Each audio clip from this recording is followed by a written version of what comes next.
I just saw a shocking lack of honest and objective analysis. Even former DNI, well, even Jim Clapper, was making huge leaps with rank speculation. Based on these series of communications that Stone was having with senior Trump campaign officials, often in advance of WikiLeaks releases, emails stolen, we know, by Russia, what does that show to you? Is that evidence, in your view, of coordination between the Trump campaign and Russia? Well, it does to me, and I say that not as an attorney, but just as a layman, and I think clearly it does show a connection, coordination, synchronization, whatever you want to call it. Okay, nice try. Nothing of the sort was indicated in the indictment. I mean, this is where people should just not go on TV if they don't bother to read the indictment. Baseless from former Director of National Intelligence Jim Clapper, a man, we might remind you, committed open perjury in front of the Senate Intel Committee during the Obama years and faced 0 penalties. Where's the justice in that? Tonight, we're going to expose men like that and educate you, the viewer, along the way. Now, we put together an unbelievable panel tonight to help us sort through it all, the political and legal aspects of all of this, and, of course, the law enforcement aspects regarding that Elian Gonzalez-style raid on Stone's house earlier today. Saul Weisenberg, former Deputy Independent Counsel in Whitewater, Joe DeGenova, former U.S. Attorney, and Byron York for the political analysis, Chief Political Correspondent for the Washington Examiner and Fox News contributor, and someone who's done more reporting than most people on the face of the planet on this Russian investigation. Saul, now, you read tonight the indictment, and what you just heard from one of Roger Stone's lawyers tells you what? Well, he's acting like any good defense lawyer would act. I look at the indictment, and obviously, if he really did, the strongest parts of the indictment are the allegations of lying directly to Congress. The weakest part has to do with the so-called intimidation of one of the others who was testifying. I look at the indictment, all of these indictments that are for lying. It's not that lying isn't a serious crime, like you say, but in the grand scheme of things, if you're looking at what is really being supposedly ultimately investigated, criminal conspiracy, there's a term of art in the criminal defense world for these kinds of charges. It's 2 words. The first word is chicken, and the last word ends in IT. And that's what most of these charges are like. As for the people who are, look, it's not a Gestapo raid. It is not an Elian Gonzalez raid, in my opinion, but it was an inappropriate search. It was well, I just heard Roger Stone himself say that once they came in and arrested him, they were very courteous. Don't get me wrong. Let's just not compare it to the Nazis. It was an inappropriate search, and the people who are saying that it was appropriate because they had a search warrant and he was going to destroy evidence, they could have searched him before the indictment, like they did with Manafort.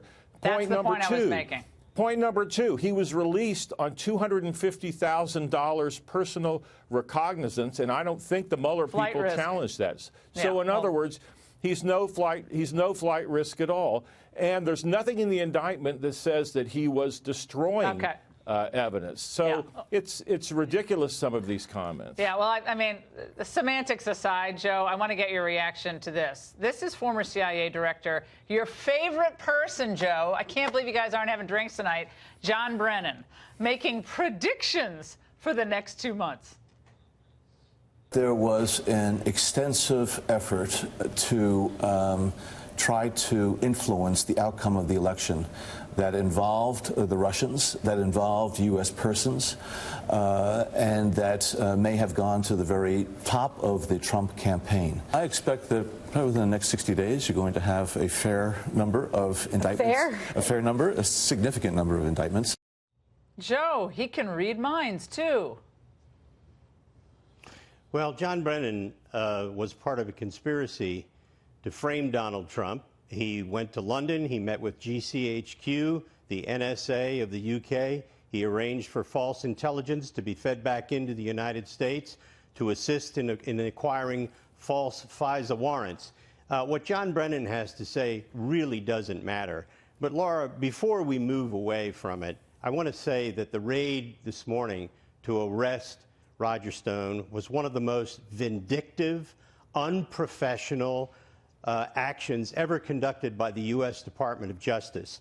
Bob Mueller, all of his minions, Chris Wray, Rod Rosenstein, and the acting Attorney General, Matt Whitaker, should all be ashamed of themselves. It was absolutely unnecessary. It was done for vindictive reasons.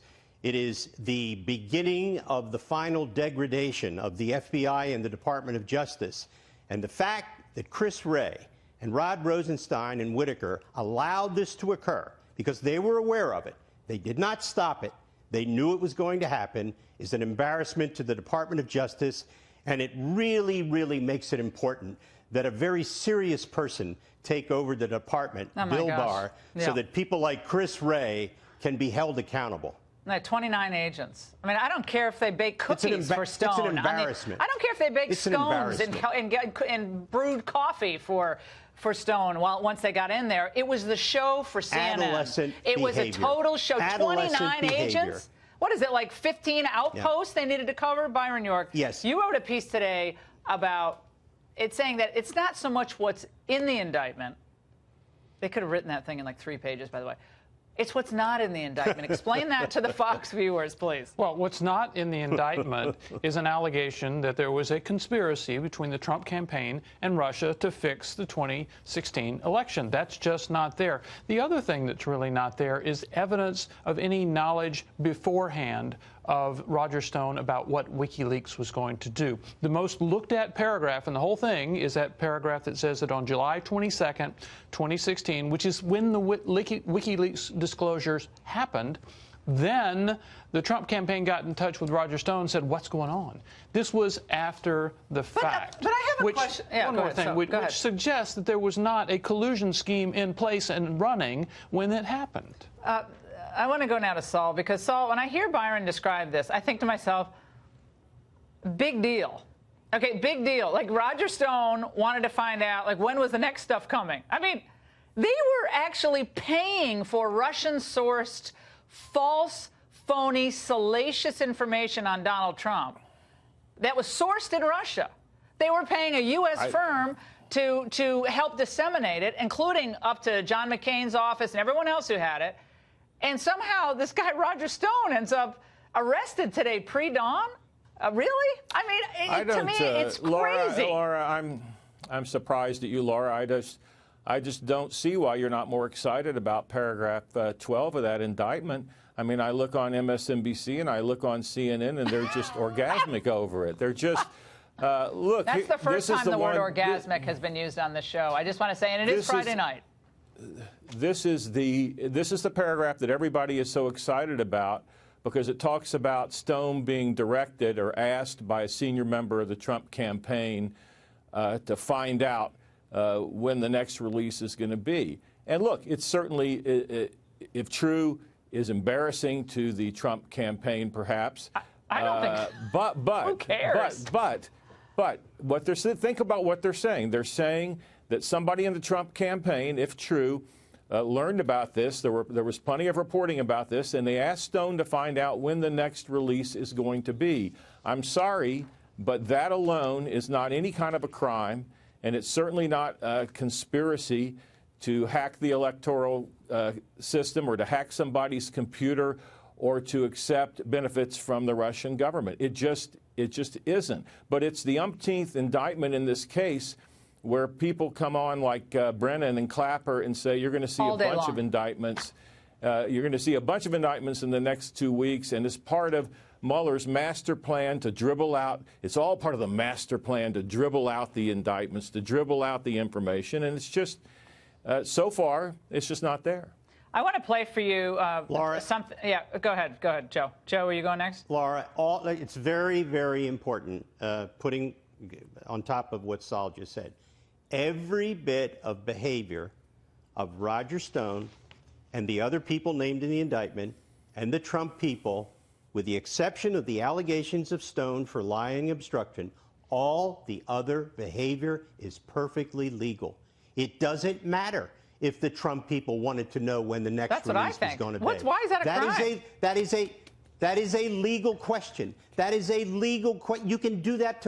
It's called political intelligence. It's called Oppo research. In that indictment, nothing in that indictment about any of the people involved in the Trump campaign or Roger Stone or person number one or person number two is illegal except the lying. I think they're done with me. All right. I want to play something, Byron. This was Rick Tyler tonight or today on MSNBC.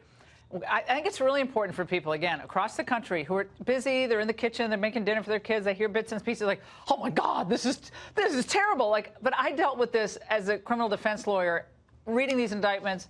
The people are freaking out about it. Everything has to be put in context. And then you have the liberal leaps of logic from never-Trumpers like Rick Tyler. Let's watch. Roger Stone, like Donald Trump, is a political con man whose showman shtick has finally caught up with him. He's a professional prevaricator. It shouldn't be surprising to anyone that he's now been indicted for perjury. He is a practitioner in the dark arts of the political dark arts. He's known for dirty tricks, and I think a lifetime of this shtick has finally caught up with him. So now, Byron York, apparently shtick is a federal crime. I didn't know that. I mean, that's analysis today on television. Actually, Stone did make problems for himself in this way. He bragged about all sorts of things, suggested that he had been in touch with Julian Assange when he hadn't, but he said it publicly. Yeah, so after saying that publicly, he goes in front of the House and they ask him about his public statements, except this time he's under oath. And maybe he doesn't tell the truth about the whole thing. He's certainly accused of lying about all this. So it was his own bragging that got him into this trouble. Never brag. Good idea. Very quickly, Saul, will there be another big high-profile indictment coming out of Mueller's office, or as David French said tonight on National Review, is this a sign this whole thing has to wrap up? I have no idea, but there's something that no one's talking about. What a Democratic town and what a Trump-hating town D.C. is, and that's where Roger Stone is going to be tried in front of a jury of his alleged peers. And we should never forget that. It's a bad town for Republican defendants. That's an excellent point. Joe knows it very well. Just ask Scooter Libby. Just bingo. Ask Scooter Libby. Yeah, who had to ultimately get pardoned because of what happened to him. Guys, analysis I can see anywhere else today on television. Thank you so much.